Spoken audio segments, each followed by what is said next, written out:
Hvad er deltagelsesdemokrati? For at forstå deltagelsesdemokrati er man nødt til at gå tilbage til demokratiets oprindelse. Demokratiet opstod i det gamle Grækenland for over 2.500 år siden. Oversat fra græsk betyder demokrati folkestyre. Det vil sige, at folket skal have del i magten og være med til at styre samfundet. Men hvad er deltagelsesdemokrati? Der var engang en mand ved navn Hal Koch, som levede fra 1904 til 1963. Han var en teolog, forfatter og filosof.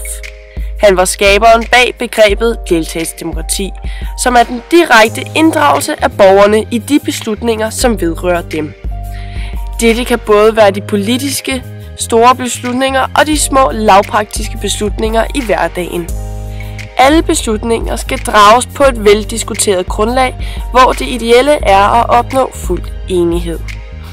Et af Hal Kochs mest berømte udtryk er ordet eller sværdet. Vælger man sværdet, vil man anskueliggøre, hvem der er stærkest, men ikke nødvendigvis, hvem der har ret.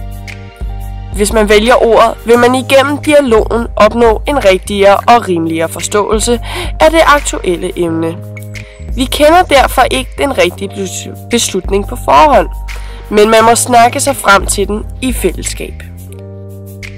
Deltagelsesdemokratiets tankegang vandt stedfæste i det danske samfund op igennem 50'erne, 60'erne og 70'erne.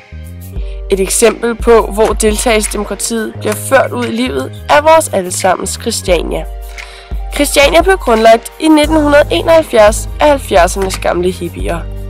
Deres samfund bygger som sagt på livsformen deltagelsesdemokrati, og alle beslutninger bliver truffet i fællesskab efter en dialog i deres elskedes forsamlingshus.